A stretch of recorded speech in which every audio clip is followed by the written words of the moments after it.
en partant du même plan de coupe que le bip, soit comme je le fais habituellement, plutôt en partant en avant du fœtus, en allant se positionner en arrière sur la table osseuse postérieure, et ensuite on règle l'écartement de notre ellipse pour avoir un périmètre céphalique adéquat, et on essaye d'ajuster pour être au plus près du pourtour de la boîte crânienne.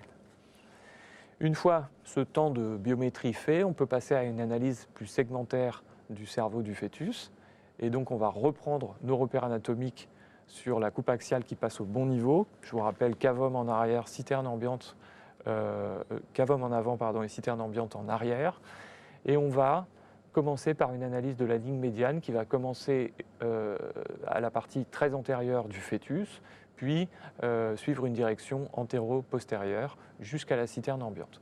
Le premier temps va consister à aller analyser ce qu'on appelle le complexe antérieur.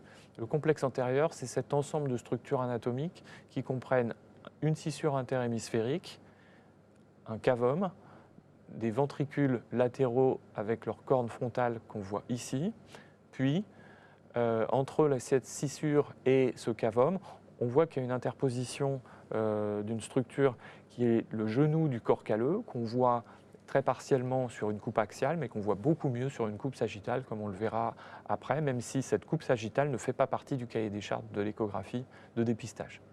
En arrière de ce complexe antérieur, on va pouvoir voir deux structures oblongues, vaguement ovoïdes, que sont les thalamies.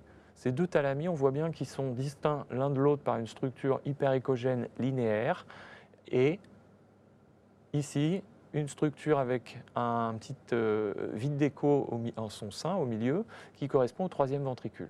On a donc cette partie médiane du cerveau avec un thalamus, deux thalamus, bien séparés l'un de l'autre, c'est-à-dire non fusionnés, et le troisième ventricule qui se trouve ici.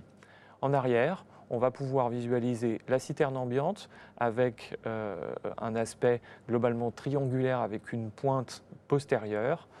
Et donc, tout ça sur un plan de symétrie bien strict, coupant le cerveau en deux parties bien identiques, une partie gauche et une partie droite.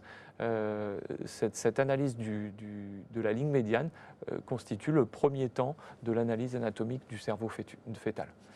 Il y a un autre élément qui va être à prendre en considération concernant le cavum, qui est un des constituants du complexe antérieur, c'est son positionnement par rapport à la ligne médiane du fœtus. Il est globalement situé à la jonction premier tiers, tiers moyen d'une ligne antéro-postérieure chez le fœtus. C'est sa position normale. Donc, en l'occurrence, chez ce petit fœtus, on va regarder en zoomant pas mal, et on s'aperçoit de plusieurs choses. La première chose, c'est que la partie très antérieure de la scissure